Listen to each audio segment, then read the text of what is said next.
I'm again in front of you, myself Abhishek Srivastava, and welcome to my channel Oxford Educational Hub. Friends, इस video में मैं आपको use of all बताऊंगा। Use of all का मतलब कि all का प्रयोग कैसे करेंगे। फ्रेंड्स, किसी भी कॉम्पिटिशन्स में या एंट्रेंस एग्जाम में अक्सर स्पॉटिंग एरर्स करके एक क्वेश्चन आता है जिसमें हम लोग अक्सर गलती करते हैं कि ऑल का यूज हम लोग गलत प्रयोग करते हैं। क्यों? क्योंकि ऑल हम लोग को बहुवचन लगता है तथा बहुवचन के साथ हमेशा जो है हम लोग प्लूरल वर्ब जैसे कि आर या वर या हैव का यूज करते हैं। लेकिन ऑल कहीं ना कहीं सिंगुलर भी है और कहीं प्लूरल भी है। तो कहाँ सिंगुलर है और कहाँ प्लूरल है, इसको मैं आपको आज इस वीडियो में इस कंफ्यूजन को दूर करूंगा।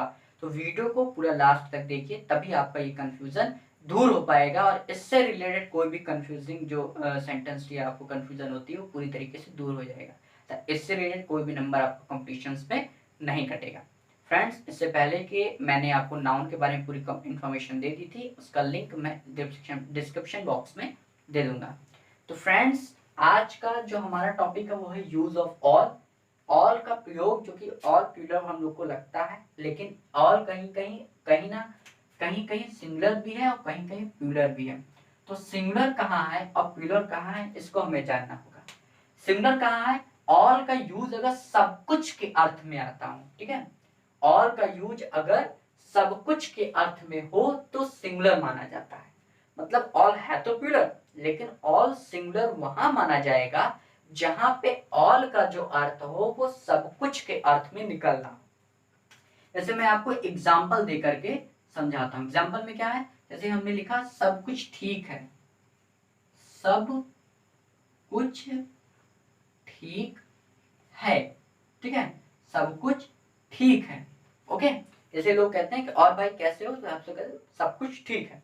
तो क्या होता है, हम लोग कहते हैं all are right, all are well, या कह सकते हैं ऑल आर वेल, सब कुछ ठीक है।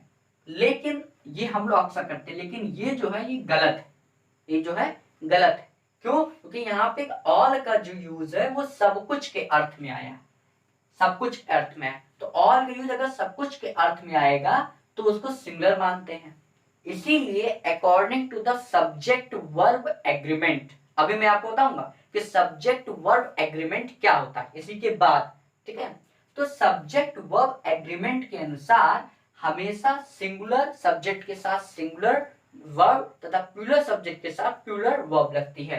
तो यहाँ पे तो ऑल जो है सब कुछ के यूज में आया है, तो इस वजह से ऑल जो है सिंगुलर हुआ, लेकिन इसके साथ प्लूरल जो है यूज हुआ है वर्ब। इस वजह से ये जो सेंटेंस है ये कंप्लीटली रॉन्ग कहलाता है। तो इसका राइट जो सेंटेंस होगा वो होगा ऑल इज राइट या ऑल इज वेल, ठीक है, ये आपका सही है। क्यों? क्योंकि according to the subject verb agreement ये सिंगुलर है तो ये भी सिंगुलर हो गया। सिंगुलर क्यों है ये? क्योंकि यहाँ पे ऑल का यूज जो है सब कुछ के अर्थ में आया था। दूसरा ये जो होता है ये होता है अगर यही ऑल का यूज व्यक्तियों या वस्तुओं की संख्या का बोध कराएं, ठीक है, व्यक्तियों या वस्तुओं की संख्या का बोध कराएं तो प्लूरल मानी जाती है, ठीक है दोस्तों।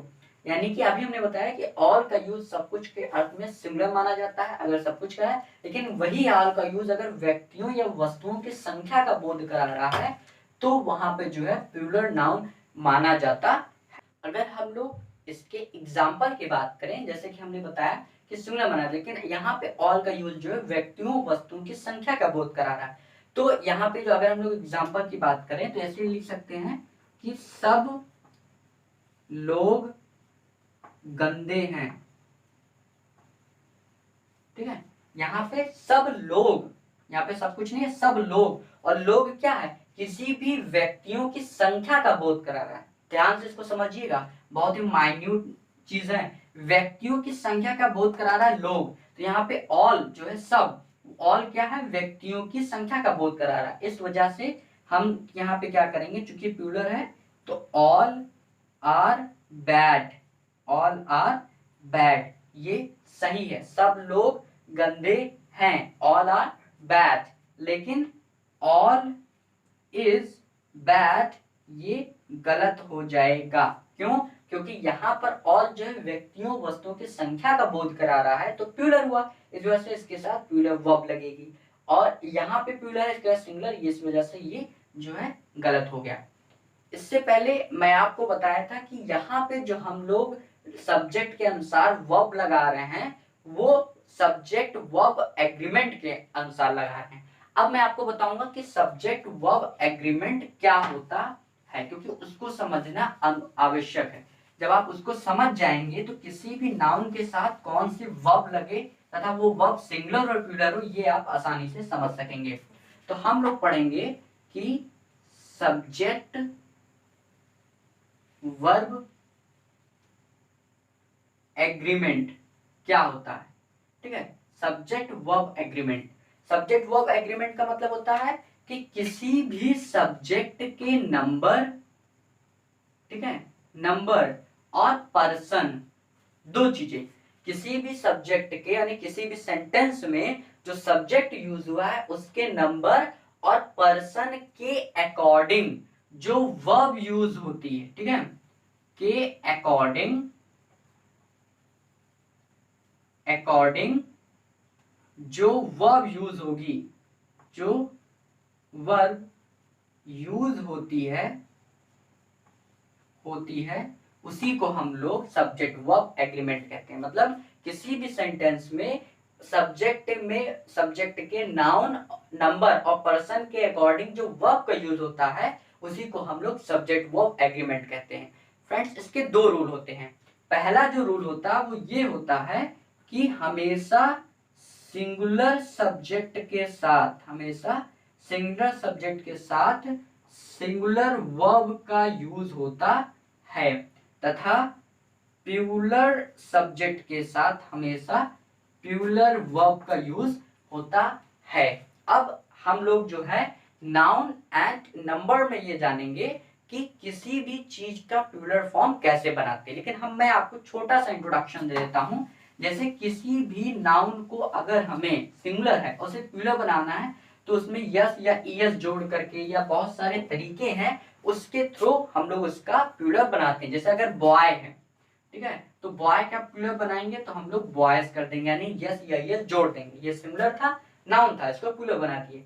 लेकिन फ्रेंड्स, वर्ब को सिंगुलर से प्लूरल बनाते समय, प्लूरल से सिंगुलर बनाते समय बहुत ध्यान रखने वाली बात है वो ये कि जो भी वर्ब्स होती हैं वो प्लूरल फॉर्म में होती है। जैसे ये है, ये आपका सिंगुलर फॉर्म में है, ये आपका सिंगुलर फॉर्म में है, ठीक है, ये आपका सिंगुलर फॉर्म में। लेकिन कोई भी वर्ब होगी, जैसे गो हो गया, कम हो गया, ये सारी जो वर्ब हैं ये आपका हमेशा प्लूरल फॉर्म में होगी। इस प्लूरल को सिंगुलर बनाने के क्या करते हैं, नाउन में क्या करता है कि प्लूरल से सिंगुलर से प्लूरल बनाने के लिए यस या एस ऐड होता है। वर्ब में इसका अपोजिट, यानी कि प्लूरल से सिंगुलर बनाने के लिए हम लोग वर्ब में यस या एस का यूज करते हैं। यही यूज प्रेजेंट इंडेफिनिट में होता है। जैसे ही जो है सब्जेक्ट है और सब्जेक्ट क्या है, सिंगुलर है, इसके साथ सिंगुलर जो है वर्ब यूज होनी चाहिए। लेकिन गो क्या है, प्लूरल है, तो अकॉर्डिंग टू द, अभी जो हमने आपको बताया subject verb agreement, according to the subject verb agreement, ये कॉम्बिनेशन गलत है। क्यों? क्योंकि जैसे ही गो टू स्कूल लिख दिया हमने, ठीक है, तो ये जो कॉम्बिनेशन है गलत है। क्यों? क्योंकि ये जो है सिंगुलर है और ये प्लूरल हो गई। तो इसलिए इस वर्ब को सिंगुलर बनाने के लिए हम लोग क्या करते हैं, ईएस जो है जोड़ देते हैं। अब ये जो सेंटेंस हो जाएगा ये करेक्ट हो जाएगा, ही गोज टू स्कूल। क्यों? क्योंकि वर्ब हमेशा प्लूरल होती है, इसको सिंगुलर बनाने के लिए यस यस ऐड करते हैं तथा नाउन में प्लूरल बनाने के लिए जो है यस यस को ऐड किया जाता है। दोस्तों, इस तरीके से आपको मैंने ये सब कुछ बता दिया है। फ्रेंड्स, इसके अलावा आने वाली वीडियोस में मैं आपको कुछ ऐसे इंफॉर्मेशन दूंगा जो कि कॉम्पिटिशन तथा एंट्रेंस एग्जाम के लिए बहुत ही महत्वपूर्ण होगा। ऐसे ही इंफॉर्मेटिव और इंटरेस्टिंग वीडियो देखने के लिए आप इस चैनल को सब्सक्राइब करिए तथा बेल आइकन दबाना मत भूलिएगा, क्योंकि आने वाले वीडियोस बहुत ही इंटरेस्टिंग होने वाले हैं। और कोई भी डाउट हो तो आप कमेंट करके हमें बता सकते हैं। तब तक के लिए नमस्कार।